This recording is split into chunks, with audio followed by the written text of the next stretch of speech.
നമസ്കാര ശേഷം ഉള്ള കൂട്ടുപ്രാർത്ഥന നബി ചര്യയാണോ?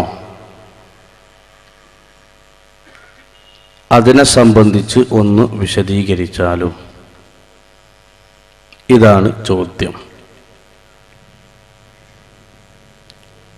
നബി സല്ലല്ലാഹു അലൈഹി വസല്ലമ തങ്ങളുടെ വാക്ക്, നബി തങ്ങളുടെ പ്രവൃത്തി, നബി തങ്ങളുടെ അനുവാദം, ഇതിനാണ് നബി ചര്യ എന്ന് പറയുന്നത്. ഖൗലു നബിയ്യി സല്ലല്ലാഹു അലൈഹി വസല്ലം വഫിഅലുഹു വതഖ്രീറുഹു. നബി തങ്ങളുടെ വാക്ക്, നബി തങ്ങളുടെ പ്രവൃത്തി, നബി തങ്ങളുടെ അനുവാദം, ഇതാണ് നബി ചര്യ. അപ്പോ ഇനി ഇവിടെ ഒരു വിഷയമുള്ളത്, നിസ്കാര ശേഷമുള്ള കൂട്ടുപ്രാർത്ഥന നബി ചര്യയാണോ, അഥവാ നബി തങ്ങളുടെ പ്രവൃത്തിയിലുണ്ടാവുകയോ നബി തങ്ങളുടെ പ്രവചനങ്ങളിൽ അതല്ലെങ്കിൽ നിർദ്ദേശങ്ങളിൽ ഉൾപ്പെടുകയോ നബി തങ്ങളുടെ അനുവാദത്തിൻ്റെ പരിധിയിൽ വരികയോ ചെയ്തിട്ടുണ്ടോ എന്നതാണ് ചോദ്യത്തിൻ്റെ വിശദമായ രൂപം. നബി സല്ലല്ലാഹു അലൈഹി വസല്ലമ തങ്ങൾ പറയുന്നു, ഒരു സഹാബി നബി തങ്ങളോട് ചോദിച്ചു, അയ്യുദ്ദുആഇ അസ്മഉ യാ റസൂലല്ലാഹ്, അല്ലാഹുവിൻ്റെ റസൂലേ, ഏറ്റവും സ്വീകരിക്കാൻ പര്യാപ്തമായ പ്രാർത്ഥനാ ലബ്ധിക്ക് കൂടുതൽ ഉത്തരം ലഭിക്കുന്ന സന്ദർഭം ഏതാണെന്ന് ചോദിച്ചപ്പോൾ പ്രധാനമായ ഒരു സന്ദർഭമായി ഉണർത്തിയത് ദുബുറ കുല്ലി സ്വലാത്തിൻ, നിസ്കാരത്തിൻ്റെ ഫിറകെ, പഴയ ഭാഷയിൽ.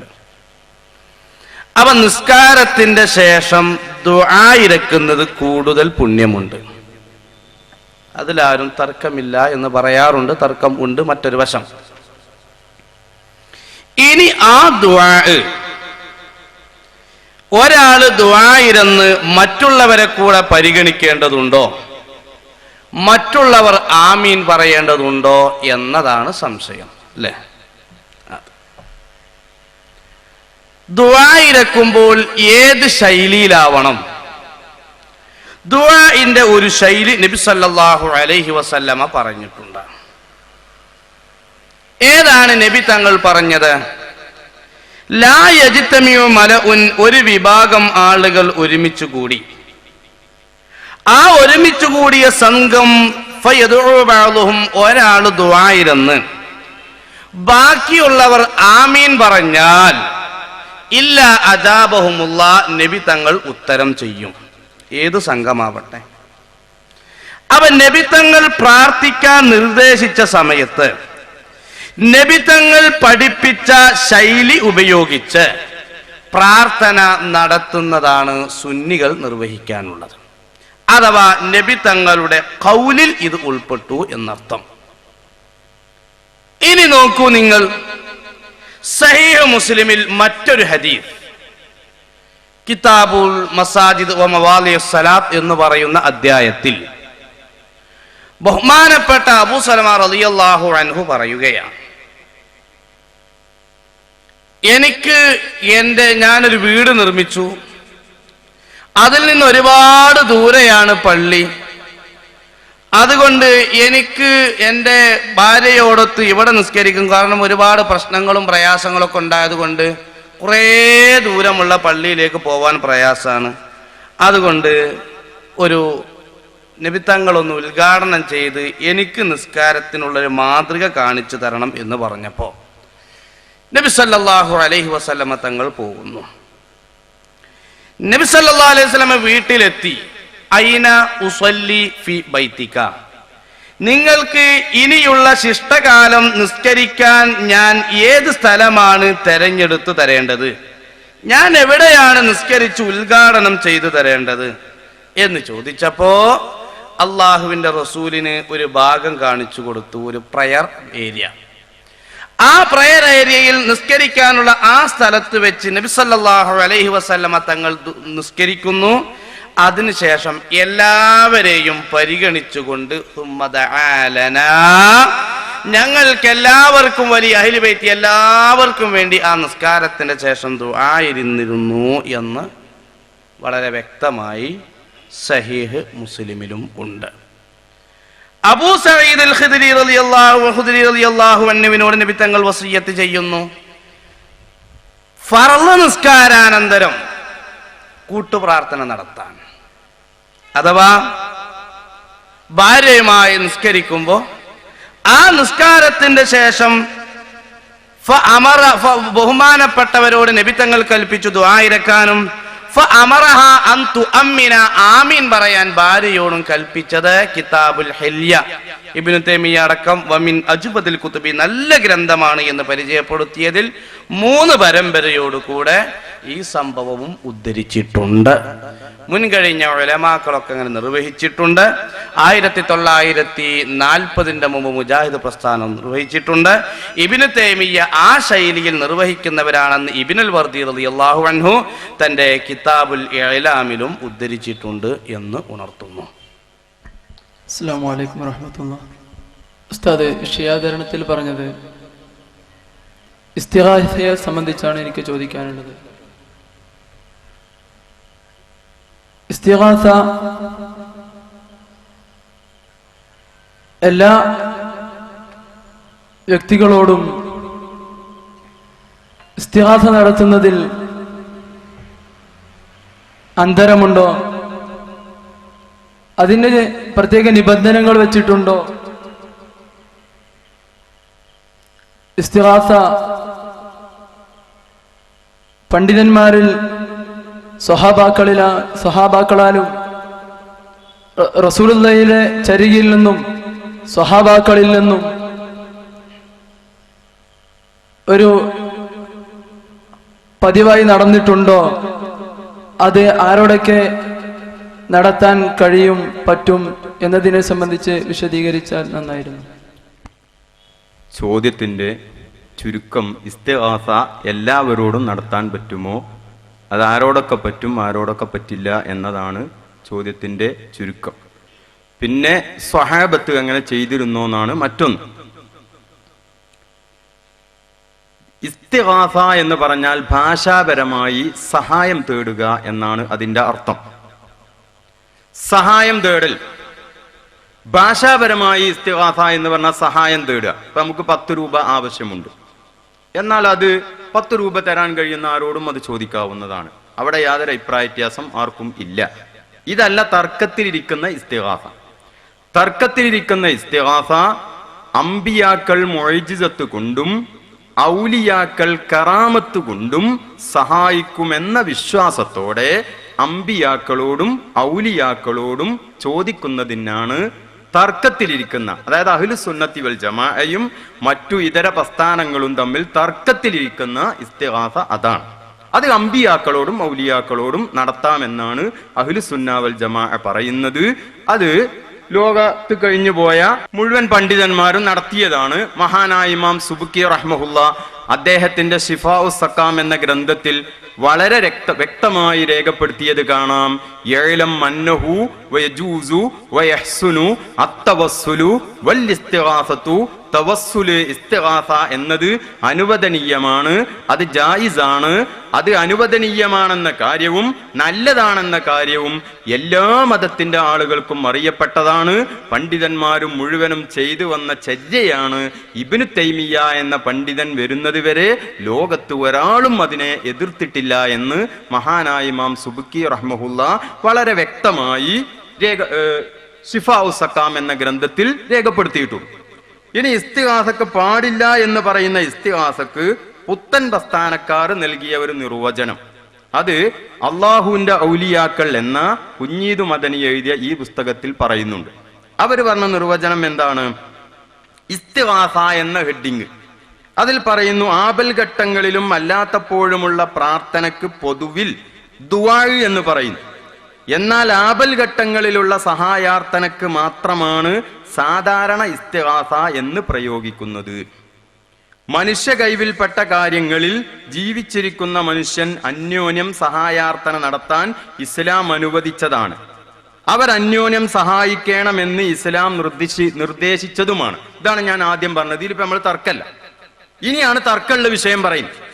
എന്നാൽ മനുഷ്യ കഴിവിന് അതീതമായ കാര്യങ്ങളിൽ ജീവിച്ചിരിക്കുന്നവരോടോ മരിച്ചവരോടോ സഹായാർത്ഥന നടത്തുന്നത് ശിർക്കാണ്. അതിന് ഞാൻ ഒരൊറ്റ സംഭവം സ്വഹീഹുൽ ബുഖാരിയിൽ നിന്ന് ഉദ്ധരിക്കാം. മഹാനായ അബൂ ഹുറൈറ റളിയല്ലാഹു അൻഹു നബി സല്ലല്ലാഹു അലൈഹി വസല്ലമ തങ്ങളുടെ കൂടെ എപ്പോഴും ഉണ്ടായിരുന്ന വ്യക്തിയാണ്. അതുകൊണ്ട് തന്നെ സഹാബത്തിൽ വെച്ച് ഏറ്റവും കൂടുതൽ ഹദീസുകൾ ഉദ്ധരിച്ചതും മഹാനായ അബൂ ഹുറൈറ റളിയല്ലാഹു അൻഹു ആണ്. അദ്ദേഹം റസൂലിനോട് പറയുന്നു, അള്ളാഹുവിന്റെ റസൂലെ, ഞാൻ ധാരാളം ഹദീസുകൾ കേൾക്കുന്നു, അതൊക്കെ ഞാൻ മറന്നു പോകുകയാണ്. അതുകൊണ്ട് മറവിക്കുള്ള ഒരു മരുന്ന് തങ്ങൾ ഇപ്പോൾ നൽകണം. മറവിക്കുള്ള മരുന്ന് സാധാരണ നിലക്ക് ഒരാൾക്കും നൽകാൻ കഴിയാത്ത ഒന്നാണ്. ഇന്ന് ആധുനിക ശാസ്ത്രം എത്ര പുരോഗമിച്ചിട്ടുണ്ടെങ്കിലും മറവിക്കുള്ളൊരു മരുന്ന് ഇതുവരെ കണ്ടുപിടിച്ചിട്ടില്ല. എന്ന് പറഞ്ഞാൽ ഒരാളൊരു മരുന്നാണ് കുടിച്ചാൽ അയാൾ മരണം വരെ മറക്കന്നല്ല. അങ്ങനത്തെ വല്ല മരുന്നുണ്ടോ? ഇല്ല. ആ മരുന്നാണ് നബി സല്ലല്ലാഹു അലൈഹി വസല്ലമ തങ്ങളോട് മഹാനായ അബൂ ഹുറൈറ റളിയല്ലാഹു അൻഹു ചോദിക്കുന്നത്. അപ്പൊ റസൂൽ എന്താ പറഞ്ഞത്? ഓളാവിടുന്ന് മറവിക്കുള്ള മരുന്ന് അള്ളാഹുവിനോട് ചോദിച്ചോന്നാണോ പറഞ്ഞല്ല. ഉബുസുത്തരിത അക്ക ഇമാം ബുഖാരി ഉദ്ധരിക്കുന്നു. നിങ്ങള് ആ മുണ്ടൊന്നും ഇങ്ങോട്ട് നീട്ടൂന്നാ. അപ്പൊ അബൂ ഹുറൈറ റളിയല്ലാഹു അൻഹു പറയുന്നു, ഞാൻ എന്റെ മുണ്ട് നീട്ടി. റസൂൽ എന്ത് ചെയ്തു? 3 പ്രാവശ്യം ഇങ്ങനെ കോരിയിട്ട് മുണ്ടിലേക്ക് ഇട്ടു. ഇങ്ങനെ കോരി മുണ്ടിലേക്ക് ഇട്ടു. എന്നിട്ട് പറഞ്ഞു ഫളുമ്മഹു, അതൊന്നും ഇങ്ങോട്ട് കൂട്ടിപ്പിടിക്ക്. അബൂ ഹുറൈറ റളിയല്ലാഹു അൻഹു പറയുന്നു, ഫളമംതുഹു, ഞാനത് കൂട്ടിപ്പിടിച്ചു. ഫമാ നസീതു ബഅദഹു ശൈഅൻ, ഇങ്ങനെ ചെയ്തതിന് ശേഷം യാതൊന്നും ഞാൻ മറന്നിട്ടില്ല. ഇമാം ബുഖാരി സ്വഹീഹുൽ ബുഖാരിയിൽ രേഖപ്പെടുത്തി. അപ്പൊ സാധാരണ നിലക്ക് പെങ്ങൾക്കാർക്കും എനിക്ക് മറവിക്കുള്ള ഒരു മരുന്ന് തരാൻ കഴിയൂല. അപ്പൊ മനുഷ്യ കഴിവിന് അതീതം നിന്ന് ഇവർ പറഞ്ഞ് പെട്ടത് തന്നെയാണത്. അത് മഹാനായ അബൂ ഹുറൈറ റളിയല്ലാഹു അൻഹു നബി സല്ലല്ലാഹു അലൈഹി വസല്ലമ തങ്ങളോട് ചോദിച്ചു. നബി സല്ലല്ലാഹു അലൈഹി വസല്ലമ തങ്ങൾ അത് കൊടുക്കുകയും ചെയ്തു. ഇത് ജീവിതകാലത്ത് ഇങ്ങനെ ധാരാളം സംഭവങ്ങൾ സ്വഹീഹുൽ ബുഖാരിയും മുസ്ലിമും നോക്കിയാൽ നമുക്ക് കാണാൻ കഴിയും. ഇനി മരണശേഷം, ജീവിതകാലത്തല്ല മുസ്ലിയാരെ എന്ന് പറയുകയാണെങ്കിൽ മരണശേഷമുള്ള സംഭവമാണ്. ഞാൻ നേരത്തെ വിഷയാവതരണത്തിൽ പറഞ്ഞിരുന്നു, നിങ്ങൾ കേട്ടോ ഇല്ലെന്ന് എനിക്കറിയില്ല. അതുകൊണ്ട് ആ സംഭവം ഒന്നുകൂടെ വിശദീകരിക്കുകയാണ്. ഇത് അൽ ബിദായ വന്നിഹായ എന്ന ഇബ്നു കസീറിന്റെ ഗ്രന്ഥമാണ്. ഈ ഗ്രന്ഥത്തിൽ അദ്ദേഹം സനദുകളൊക്കെ പറഞ്ഞതിന് ശേഷം പറയുന്നു, അസാബന്നാസ കഹ്തുൻ, ജനങ്ങൾക്ക് വെള്ളക്ഷാമം നേരിട്ടു. വെള്ളക്ഷാമം ഫീ സമനി ഉമർ റളിയല്ലാഹു അൻഹുവിന്റെ ഭരണകാലത്ത്. അപ്പൊ എന്താ ചെയ്തത്? ഫജാഅ റജുലുൻ, ഒരാള് വന്നു ഇലാ ഖബരിൻ നബി സല്ലല്ലാഹു അലൈഹി വസല്ലം, നബി സല്ലല്ലാഹു അലൈഹി വസല്ലം തങ്ങളുടെ റൗളയിലേക്കാ മൂപ്പര് പോയത്. ഫഖാല, എന്നിട്ട് റസൂലിനോട് പറഞ്ഞു. ഉമർ ഇബ്നുൽ ഖത്താബ് റളിയല്ലാഹു അൻഹുവിന്റെ ഭരണകാലത്ത് ഏതായാലും റസൂൽ വഫാത്തായിട്ടുണ്ടല്ലോ. എന്താണ് പറയുന്നത്? യാ റസൂലല്ലാഹ്, വഫാത്തായ നബിനോട്, അല്ലാഹുവിന്റെ റസൂലേ, ഇസ്തസ്കിലി ഉമ്മത്തി ലി ഉമ്മത്തിക്ക, തങ്ങളുടെ സമുദായത്തിന് വേണ്ടി തങ്ങളൊന്നും മഴ വാങ്ങിത്തരണം എന്നാണ് വഫാത്തായ റസൂലിനോട് പറയുന്നത്. കാരണം ഫൈന്നഹും ഖദ് ഹലക്കു, അവരൊക്കെ വെള്ളം കിട്ടാതെ നശിച്ചിരിക്കുന്നു നബിയേ എന്ന് പറഞ്ഞു. അങ്ങനെ ഫാത്താഹു റസൂലുള്ളാഹി സ്വല്ലല്ലാഹു അലൈഹി വസല്ലമ ഫിൽ മനാമി, ഈ വ്യക്തിയെ നബി സല്ലല്ലാഹു അലൈഹി വസല്ലമ സ്വപ്നത്തിലൂടെ ബന്ധപ്പെട്ടു. വഫാത്തിന് ശേഷം അധികവും റസൂലുള്ള ജീവിച്ചിരിക്കുന്നവരുമായി ബന്ധപ്പെട്ട സ്വപ്നത്തിലൂടെയാണ്. അതുകൊണ്ടാണ് അഡ്വാൻസ് ആയി പറഞ്ഞു വെച്ചത്, എന്നെ ആരെങ്കിലും സ്വപ്നം കണ്ടാൽ എന്നെ തന്നെയാണ് കണ്ടത്, ശൈത്താൻ എന്റെ രൂപത്തിൽ പ്രത്യക്ഷപ്പെടുകയില്ല എന്ന് റസൂൽ നിർദ്ദേശിച്ച. ഇത് ചെന്ന് സഹാബിയാണ്. സഹാബി റസൂലിനെ കണ്ടു പരിചയമുള്ള ആളുമാണല്ലോ, അതുകൊണ്ട് ഉറപ്പായി റസൂൽ തന്നെയാണ്. എന്നിട്ട് എന്താ പറയുന്നത്? ഈത്തി ഉമറ, നിങ്ങൾ ഉമർ ഇബ്നുൽ ഖത്താബ് തങ്ങളുടെ അടുത്ത് പോകണം. ഫാക്രിയു മിന്നി സലാം, എന്റെ സലാം ഒന്ന് പറയണം. വഫാത്തായ റസൂല് ഉമർ ഇബ്നുൽ ഖത്താബ് തങ്ങൾക്ക് സലാം പറഞ്ഞേക്കാണ്. കണ്ടോ? എന്നിട്ട് വഅഖ്ബിറുഹും അന്നഹും മുസ്കൂൻ, അവർക്ക് മഴ കിട്ടുന്നുള്ള സന്തോഷ വാർത്തയും ജനങ്ങളോടൊക്കെ പറയണം. വഖുല്ലഹു അലൈക ബിൽ കയ്യിസൽ കയ്യിസ്, ഒന്ന് കടുപ്പം കുറച്ച് ഭരിക്കാൻ വേണ്ടിയും ഉമർ ഇബ്നുൽ ഖത്താബ് തങ്ങളോട് പറയണം. ഭരണത്തിലുള്ള നിർദ്ദേശം. മറ്റൊന്ന് ഫാത്തർ റജുലു, അങ്ങനെ ഈ പറഞ്ഞ ആള് ബിലാൽ ഇബ്നുൽ ഹാരിസ് എന്ന സഹാബിയാണ്. ഇദ്ദേഹം എന്ന് പണ്ഡിതന്മാരൊക്കെ വേറെ പറഞ്ഞിട്ടുണ്ട്. ഇദ്ദേഹം വന്നു ഫഅഖ്ബറ ഉമറ, ഉമർ ഇബ്നുൽ ഖത്താബ് തങ്ങളോട് പറഞ്ഞു. അപ്പൊ ഉമർ ഇബ്നുൽ ഖത്താബ് ഒന്ന് കടുപ്പം കുറച്ച് ഭരിക്കണം എന്ന് പറഞ്ഞല്ലോ. അപ്പൊ ഫഖാല യാ റബ്ബി മാ ആലു ഇല്ലാ മാ അജസ്തു അൻഹു, പടച്ചവനെ, എന്റെ കഴിവിന്റെ പരമാവധി ഞാൻ ഭരിക്കുന്നുണ്ട്. എന്ന് പറഞ്ഞ് ഇത് ഇമാം ബൈഹഖി തന്റെ സുനനിൽ റിപ്പോർട്ട് ചെയ്ത സംഭവമാണ്. ഇബ്നു കസീർ പറയുന്നു വഹാദാ ഇസ്നാദുൻ സ്വഹീഹുൻ, ഈ ഹദീസ് ശരിയായ പരമ്പരയാണ്. അപ്പൊ ജീവിതകാലത്തും മനുഷ്യ കഴിവിന് അതീതമായ കാര്യം സ്വഹാബത്ത് നബിയോട് ചോദിച്ചു, വഫാത്തിന് ശേഷവും ചോദിച്ചു. അങ്ങനെ ചോദിക്കുക എന്നതാണ് സ്വഹാബത്തിന്റെ ചര്യ. ലോകത്ത് ഒരാളും അതിനെ എതിർത്തിട്ടില്ല. ആദ്യമായി എതിർത്തത് ഇബ്നു തൈമിയ്യയാണെന്ന് ഇമാം സുബുക്കി പറഞ്ഞു. ഇബ്നു തൈമിയ്യ തന്നെ ഫത്താവയിലും പറഞ്ഞിട്ടുണ്ട് ഞാനാണ് ആദ്യം എതിർത്തത്. അപ്പോ 6-ാം നൂറ്റാണ്ട് വരെ ഈ വിഷയത്തിൽ യാതൊരു തർക്കവും മുസ്ലിം ലോകത്തിനിടയിൽ ഉണ്ടായിരുന്നില്ല. അത് സ്വഹാബത്തിന്റെ ചര്യയാണ് എന്ന് ഓർമ്മപ്പെടുത്തുന്നു. അതുമായിട്ട് വല്ലതും ബന്ധപ്പെട്ടുണ്ടെങ്കിൽ നിങ്ങൾക്ക് ചോദിക്കും. നിങ്ങൾ സുന്നികൾ എല്ലാ സമയത്തും ഔലിയാക്കന്മാരോടും അതുപോലെ തന്നെ മഹാന്മാരോട് എന്ന പേരിൽ ഇസ്തിഹാസ എന്ന അദൃശ്യജ്ഞാനങ്ങൾ മനുഷ്യ കഴിവിന് അതീതമായ കാര്യങ്ങൾ ചോദിക്കുന്നു. ഇപ്രകാരം ഒരാൾ ഒരു കഴിവ് മനുഷ്യ കഴിവിന് അതീതമായ ഒരു കഴിവുള്ള പല വ്യക്തികളും ഇന്ന് നമുക്കറിയാം. സത്യസായി ബാബയോടും അതുപോലെ തന്നെ അമ്മയോടൊക്കെ ഒരുപാട് ആളുകൾ സഹായം ചോദിച്ചിട്ട് പലർക്കും പല കഴിവ് അവർക്ക് വേണ്ട ആവശ്യങ്ങൾ നിറവേറ്റാൻ കഴിഞ്ഞിട്ടുണ്ട്. ഇപ്രകാരം മറ്റുള്ളവരോടും സഹായം ചോദിച്ചുകൂടെ? എന്താണ് ഇതിലുള്ള വ്യത്യാസം? വ്യത്യാസം പറയാൻ, അതായത് ഇസ്തിഗാസ എന്ന് പറഞ്ഞാൽ എന്താണ്, എല്ലാവരോടും ചോദിക്കാൻ പറ്റുമോ എന്നാ മൂപ്പര് ചോദിച്ചു. അപ്പൊ ഞാൻ വ്യത്യാസം പറഞ്ഞു കൊടുത്തു. നമ്മളെ തർക്കത്തിൽ ഇരിക്കുന്ന ഇസ്തിഗാസ മുഅ്ജിസത്ത് കൊണ്ട് അമ്പിയാക്കളും കറാമത്ത് കൊണ്ട് ഔലിയാക്കളും സഹായിക്കും എന്ന വിശ്വാസത്തോടെ ചോദിക്കുക, ഇതാണ് ഇസ്തിഗാസ എന്ന് പറഞ്ഞു. ആ മറുപടിയിൽ തന്നെ ആ മറുപടി മനസ്സിലാക്കിയിരുന്നെങ്കിൽ ഇപ്പൊ ഈ ചോദ്യം വരൂല. കാരണം അമ്പിയാക്കളോട് മുഅ്ജിസത്തിന്റെ അടിസ്ഥാനത്തിലും ഔലിയാക്കളോട് കറാമത്തിന്റെ അടിസ്ഥാനത്തിലും ചോദിക്കാന്നുള്ളതാണ് നമ്മളെ വാദം. അപ്പോ അമ്പിയാക്കളും ഈ പറയപ്പെട്ട സത്യസായി ബാബയാകട്ടെ മറ്റു ഏതോ ആകട്ടെ ഇവരൊന്നും അമ്പിയാക്കളും അല്ല ഔലിയാക്കളും അല്ല. അതുകൊണ്ട് അവരോട് ചോദിക്കാനും പറ്റൂല. എന്തുകൊണ്ട് പറ്റൂല? അല്ലാഹു തആല സഹായം ചോദിക്കാനുള്ള കേന്ദ്രങ്ങളായി പരിചയപ്പെടുത്തിയത് 3 ആളുകളെയാണ്, 3 കേന്ദ്രങ്ങളാണ്. അല്ലാഹു തആല വിശുദ്ധ ഖുർആനിൽ പറയുന്നു, ഇത് അമാനി മൗലവിയുടെ ഖുർആൻ പരിഭാഷയാണ് ഞാൻ വായിക്കുന്നത്. ഇനി നമ്മളത് വായിച്ചിട്ട് പ്രശ്നം വേണ്ട, അമാനി മൗലവിന്റെ തന്നെ വായിക്കുക ഖുർആൻ പരിഭാഷയിൽ. അദ്ദേഹം പറയും, എന്താ അള്ളാഹ് പറയുന്നത്?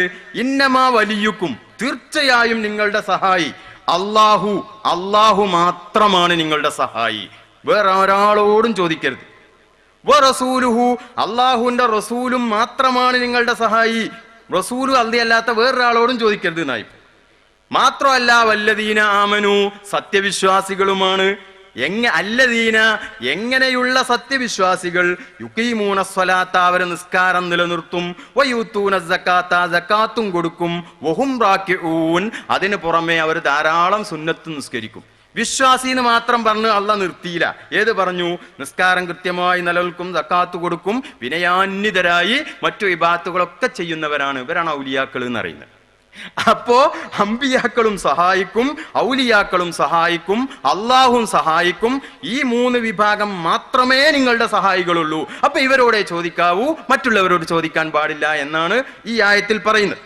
ഇനി അമാനി മൗലവിയുടെ നേരെ ഓരോ വാക്കിന്റെ അർത്ഥം പറയുന്നുണ്ട്. ഇന്നമാ, നിശ്ചയമായും തന്നെ, ഇൻ ബ്രാക്കറ്റ് മാത്രം, വലിയക്കും നിങ്ങളുടെ ബന്ധുമിത്രം, സഹായകൻ അള്ളാഹു ആകുന്നു. വറസൂലുഹു, അവന്റെ റസൂലും ആകുന്നു. വല്ലദീന ആമനു, വിശ്വസിച്ചവരും ആകുന്നു. അല്ലദീന, യാതൊരുവരായ, പഴയ മലയാളാണ്, യാതൊരുവരായ, യുക്കീമൂന, അവർ നിലനിർത്തും, അസ്സലാത്ത, നമസ്കാരം, വയൂത്തൂന, അവർ കൊടുക്കുകയും ചെയ്യും, അസ്സകാത്ത, സകാത്ത്, വഹും, അവരാകട്ടെ, റാക്കിഊൻ, കുമ്പിടുന്ന, ഭയഭക്തി അർപ്പിക്കുന്നവരാണ് എന്ന് പറഞ്ഞ്, അപ്പൊ അല്ലാഹു തആല സത്യവിശ്വാസികൾക്ക് സഹായം തേടാനുള്ള കേന്ദ്രങ്ങളായി പരിചയപ്പെടുത്തിയത് ഒന്ന് അള്ളാഹുവാണ്, ചോദിക്കാം. മറ്റൊന്ന് അള്ളാഹുവിന്റെ റസൂലാണ്, ചോദിക്കാം. മറ്റൊന്ന് നിസ്കരിക്കുകയും സക്കാത്ത് കൊടുക്കുകയും ഒക്കെ ചെയ്യുന്ന ഔലിയാക്കളുമാണ്, അവരോടും ചോദിക്കാം. അതേ സമയത്ത് സത്യവിശ്വാസികളായിരിക്കുന്ന ആളുകൾ സത്യനിഷേധികളോട് സഹായം ചോദിക്കരുത് എന്ന് അള്ളാഹ് മറ്റൊരായത്തിൽ പറഞ്ഞിട്ടുണ്ട്. ലാ യത്തഖിദുൽ മുഅ്മിനൂനൽ കാഫിരീന ഔലിയാ മിൻ ദൂനിൽ മുഅ്മിനീൻ. സത്യവിശ്വാസികളായിരിക്കുന്ന ആളുകളെ സഹായികളാക്കരുത്, സത്യനിഷേധികളെ മുഅ്മിനീങ്ങളെ മാത്രമേ ആക്കാവൂ എന്ന് പറഞ്ഞിട്ടുണ്ട്. അതുകൊണ്ട് ചില സിഹറുകളോ മറ്റു ജാലവിദ്യകളോ മറ്റോ എന്ത് കാണിച്ചാലും അവിടെ മനുഷ്യ കഴിവിന് അതീതമായ കാര്യമാണെന്ന് നമ്മൾ സമ്മതിച്ചാലും ഈ കാര്യം ചെയ്യണോലോടൊക്കെ ചോദിക്കാന്നല്ല, അതിന്റെ അടിസ്ഥാനത്തിൽ അമ്പിയാക്കളോടും ഔലിയാക്കളോടും മാത്രം ചോദിക്കുക എന്നാണ് നമ്മൾ പറയുന്നത്. അതുകൊണ്ട് പിന്നെ അതുള്ളത് കൊണ്ട് അവരോടും ചോദിച്ചുകൂടെ എന്ന ചോദ്യം തന്നെ അസ്ഥാനത്താണ് എന്ന് ഓർമ്മപ്പെടുത്തും. എന്നാ പിന്നെ അമുസ്ലിങ്ങളായ ഡോക്ടർമാരെ അടുത്തോ അതുപോലെ മറ്റുള്ള നമുക്ക് ആവശ്യമുള്ള കാര്യങ്ങൾ മറ്റിതര മതസ്ഥക്കാരോട് അടുത്ത് പോയി സഹായം ചോദിക്കാൻ പറ്റില്ല എന്നല്ല വരുന്നത്? അത് സാധാരണ വിഷയത്തിലുള്ള സഹായമാണ്. ഇപ്പൊ ആശാരി ഉദാഹരണമായിട്ട് ഒരു ആശാരി പണി എടുക്കാൻ വേണ്ടി ആശാരിയോട് ചോദിക്കാം. അതുപോലെ തന്നെ അത് മുഅ്ജിസത്തിന്റെ കറാമത്തിന്റെ അടിസ്ഥാനത്തിലുള്ള ചോദ്യമല്ല. അതുപോലെ തന്നെ ഡോക്ടർ ആണെങ്കിലോ ഡോക്ടർ എന്ന നിലക്ക് അത് മുസ്ലിം ആയാൽ മാത്രമേ ചോദിക്കാവൂ എന്നതില്ല. ഇവിടെ നമ്മുടെ തർക്കത്തിലിരിക്കുന്ന ഇസ്തിഗാസ തന്നെ മുഅ്ജിസത്തിന്റെയും കറാമത്തിന്റെയും അടിസ്ഥാനത്തിൽ ചോദിക്കുക എന്നുള്ള. ഡോക്ടർ സഹായിക്കുന്നത് മുഅ്ജിസത്തിന്റെ കറാമത്തിന്റെ അടിസ്ഥാനത്തിലല്ല, ആശാരി സഹായിക്കുന്നതും മുഅ്ജിസത്തിന്റെയും കറാമത്തിന്റെ അടിസ്ഥാനത്തിലല്ല. അത്തരം വിഷയങ്ങൾ അവരോട് ചോദിക്കാമെന്ന് മറ്റു തെളിവുകളുടെ അടിസ്ഥാനത്തിൽ സ്ഥിരപ്പെട്ടത് കൊണ്ടാണ് നാം ചോദിക്കുന്നത്. ഇന്നമ വലിക്കുമുല്ലാഹു എന്ന് പറഞ്ഞ സ്ഥലത്ത് ഇത് അമ്പിയാക്കന്മാരോടും അല്ലെങ്കിൽ ഔലിയാക്കന്മാരോട് കറാമത്തിന്റെ മുഅ്ജിസത്തിന്റെ അടിസ്ഥാനത്തിലാണെന്നുണ്ടോ? ഉണ്ട്. എവിടെ നിന്ന് തെളിവെന്താ? തെളിവ് ഞാൻ പറഞ്ഞിരിക്കും. അവിടെ റസൂല് എന്നാ പറഞ്ഞത്. റസൂല് എന്ന് പറഞ്ഞാൽ ഒരു അഡ്രസ്സാണ്. റസൂല് എന്ന അഡ്രസ്സിന് കിട്ടുന്ന ഒരു സഹായമുണ്ട്. ഉദാഹരണമായിട്ട് എഞ്ചിനീയർ സഹായിക്കും എന്ന് പറഞ്ഞു. എഞ്ചിനീയർ സഹായിക്കും എന്ന് പറയുമ്പോൾ നമ്മുടെ മനസ്സിലേക്ക് വരുന്ന സഹായം ഏതാ? ചായ കാച്ചി തരുന്ന എഞ്ചിനീയർ സഹായിക്കും എന്ന് പറയുമ്പോൾ നമ്മുടെ മനസ്സിലേക്ക് ഒരു സഹായം വരുന്നുണ്ടല്ലോ. ആ സഹായം ഏതാ? ചായ തരിക എന്നുള്ളതാണോ? അല്ല. ഡോക്ടർ സഹായിക്കും എന്നൊന്നും. ഡോക്ടർ സഹായിക്കും എന്ന് പറയുമ്പോൾ നമ്മളെ മനസ്സിലേക്ക് സഹായം വരുന്നുണ്ടല്ലോ. അതേതാണ്? അപ്പൊ ഡോക്ടർ എന്ന അഡ്രസ്സിൽ ഒരു സഹായമുണ്ട്, എഞ്ചിനീയർ എന്ന അഡ്രസ്സിൽ ഒരു സഹായമുണ്ട്, റസൂലി എന്ന അഡ്രസ്സിൽ ഒരു സഹായമുണ്ട്. അവിടെ മുഹമ്മദ് സഹായിക്കും സല്ലല്ലാഹു അലൈഹി വസല്ലം. മുഹമ്മദ് എന്നുള്ള നബിന്റെ പേരല്ല അവിടെ പറഞ്ഞത്. അബ്ദ് എന്നുള്ള അള്ളാന്റെ അടിമ എന്നുള്ള വാക്കുമല്ല അവിടെ പറഞ്ഞത്. വ റസൂലുഹു, അള്ളാന്റെ റസൂല് എന്നാണ്. ഈ റസൂല് എന്ന് പറഞ്ഞ അഡ്രസ്സിൽ ഒരു സഹായമുണ്ട്. ആ സഹായം ഏതാണ്? അത് മഹാനായ ഇമാം ഗസ്സാലി റഹ്മഹുല്ലാ വളരെ വ്യക്തമായി അദ്ദേഹത്തിന്റെ ഇഹ്യാ ഉലൂമുദ്ദീൻ എന്ന ഗ്രന്ഥത്തിൽ രേഖപ്പെടുത്തി. ആ രേഖപ്പെടുത്തിയത് ഹാഫിദ് ഇബ്നു ഹജർ അസ്ഖലാനി റഹ്മഹുല്ലാ അദ്ദേഹത്തിന്റെ ഫത്ഹുൽ ബാരിയിലും രേഖപ്പെടുത്തി. എന്താണ്? നുബുവത്ത്, പ്രവാചകത്വം, റിസാലത്ത് എന്ന് പറഞ്ഞാൽ അത് ഒരു പ്രത്യേക ചില കഴിവുകളാണ്. സിഫത്തുൻ, അതൊരു വിശേഷണമാണ്, ഒരു കഴിവാണ്. അതുകൊണ്ട് അള്ളാഹു അമ്പിയാക്കൾക്ക് അതുകൊണ്ട് മലക്കുകളെ കാണാൻ കഴിയും. അതുപോലെ തന്നെ അദൃശ്യമായ ലോകത്തേക്ക് നോക്കാൻ കഴിയും. അതുപോലെ തന്നെ വരാൻ പോകുന്ന കാര്യങ്ങൾ വായിച്ചെടുക്കാൻ കഴിയും. ഇങ്ങനെയൊക്കെയുള്ള പ്രത്യേകമായ ചില കഴിവുകൾക്ക് പറയുന്ന പേരാണ് നുബുവത്ത്, അതുപോലെ തന്നെ റിസാലത്ത് എന്ന് പറയുന്നത്. അപ്പൊ മുഹമ്മദ് എന്ന് പറയാതെ, അബ്ദുഹു എന്ന് പറയാതെ, മറ്റുള്ള വിശേഷണങ്ങളൊന്നും പറയാതെ റസൂല് എന്ന അഡ്രസ്സ് പറഞ്ഞപ്പോൾ ആ അഡ്രസ്സിലുള്ള സഹായം തന്നെയാണ് അവിടെ ഉദ്ദേശിക്കുന്നത്. അതാണ് മുഅ്ജിസത്ത് കൊണ്ടുള്ള സഹായം. പിന്നെ മറ്റേ സ്ഥലത്ത് വല്ലദീന ആമനു, വിശ്വാസികളെ സഹായിക്കുന്നതാണ് നിർത്തിയില്ല. എന്താ വിശ്വാസികൾ? സാധാരണ സഹായം വിശ്വാസികൾ സഹായിക്കുന്നു ഇട്ടാ വല്ലദീന ആമനു എന്ന് പറഞ്ഞാൽ. പിന്നെ അവിടെ എന്തൊക്കെ പറഞ്ഞു? എങ്ങനത്തെ വിശ്വാസികൾ? അല്ലദീന യുഖീമൂന സ്വലാത്ത, അവർക്ക് നിസ്കാരം കൃത്യമായി നിർവഹിക്കുന്നവരാണ്. വയൂതൂന സകാത്ത, സകാത്തും കൊടുക്കുന്നവരാണ്. പോര വഹും റാക്കിഊൻ, അവര് പിന്നെയും ധാരാളം സുന്നത്തും അല്ലാത്തതുമായ കർമ്മങ്ങളൊക്കെ ചെയ്യുന്നവരാണ്, വിനയാന്വിതരായി നിസ്കരിക്കുന്നവരാണ്. ഇത്രയും വിശേഷണങ്ങൾ എന്തിനാ അവിടെ പറഞ്ഞ്? വിശ്വാസി സഹായിക്കുന്നതാണ് നിർത്തിയാ പോരെ? നിർത്തിയില്ല. എന്താ നിർത്താതിരുന്നത്? ഇതാണ് ഔലിയാക്കളുടെ താരീഫാണ് പറഞ്ഞത്. മഹാനായ ഇമാം തഫ്താസാനി റഹ്മഹുല്ലാ വലിയ എന്ന് പറഞ്ഞാൽ എന്താണ്? അൽ മുവാലിബു അല ത്വാഅത്ത്, ത്വാഅത്തുകൾ പതിവായി ചെയ്യുന്ന ആൾ. അൽ മുജ്തനിബു അനിൽ ഇൻഹിമാക്കി ഫിൽ ലദ്ദാത്തി വശഹവാത്ത്, ശരീരേച്ഛകളിലും മറ്റു ആഗ്രഹങ്ങളിലൊക്കെ മുഖം കുത്തി വീഴുന്നതിന് തൊട്ട് മാറി നിൽക്കുന്ന, അള്ളാഹുവിന് കൃത്യമായി ആരാധനകൾ ചെയ്യുന്ന ആളുകളാണ് വലിയ. ഈ വലിയന്റെ അതേ നിർവചനാണ് അള്ളാഹു തആല ഇവിടെ പറഞ്ഞത്. അപ്പൊ വലിയ എന്ന് പറയുമ്പോ ആ വലിയിൽ നിന്ന് കിട്ടുന്ന ഒരു സഹായമുണ്ട്, അതാണ് കറാമത്ത്. അപ്പൊ ഈ ആയത്തിന്റെ അർത്ഥം തന്നെ അമ്പിയാക്കൾ മുഅ്ജിസത്ത് കൊണ്ടും ഔലിയാക്കൾ കറാമത്ത് കൊണ്ടും സഹായിക്കുമെന്ന് ഈ ആയത്തിൽ നിന്ന് തന്നെ കിട്ടും. അതാണ് അഡ്രസ്സിന്റെ സഹായമാണ്. ഡോക്ടർ സഹായം എന്ന് പറയുമ്പോൾ നിങ്ങളെ മനസ്സിൽ വരുന്ന സഹായമാണോ എഞ്ചിനീയറെ സഹായം എന്ന് പറയുമ്പോൾ വരുന്നത്? എഞ്ചിനീയറോട് പോയി ആരോ ചായ വയ്ക്കലുണ്ടോ? ഡോക്ടറോട് പോയി ആരോ വീടുണ്ടാക്കണം എന്ന് പറയലുണ്ടോ? ഇല്ല. ഡോക്ടർക്ക് അറിയപ്പെട്ട സഹായം ഉണ്ട്, അത് അയാളോട് ചോദിക്കും. എഞ്ചിനീയർക്ക് അറിയപ്പെട്ട സഹായം ഉണ്ട്, അത് അയാളോട് ചോദിക്കും. നബി സല്ലല്ലാഹു അലൈഹി വസല്ലമ തങ്ങളിൽ നിന്ന് റസൂലിന് അറിയപ്പെട്ട ഒരു സഹായമുണ്ട്, ആ സഹായം റസൂലിനോട് ചോദിക്കുക എന്ന് തന്നെയാണ് ആ ആയത്തിന്റെ അർത്ഥം. പണ്ഡിതന്മാർ വളരെ വ്യക്തമായി അത് രേഖപ്പെടുത്തിയിട്ടുമുണ്ട്. ഇനി അതിന്റെ ഇബാറത്ത് ഇമാം ഒസാലിയും റഹ്മഹുല്ലാഹി ഇഹ്യാ ഉലൂമുദ്ദീനിൽ പറഞ്ഞത് വേണമെങ്കിൽ ഞാൻ വായിച്ചു തരാം. നമുക്ക് ആവശ്യമുണ്ടെങ്കിൽ വായിക്കാം, ഇത് ആവശ്യമില്ലല്ലോ.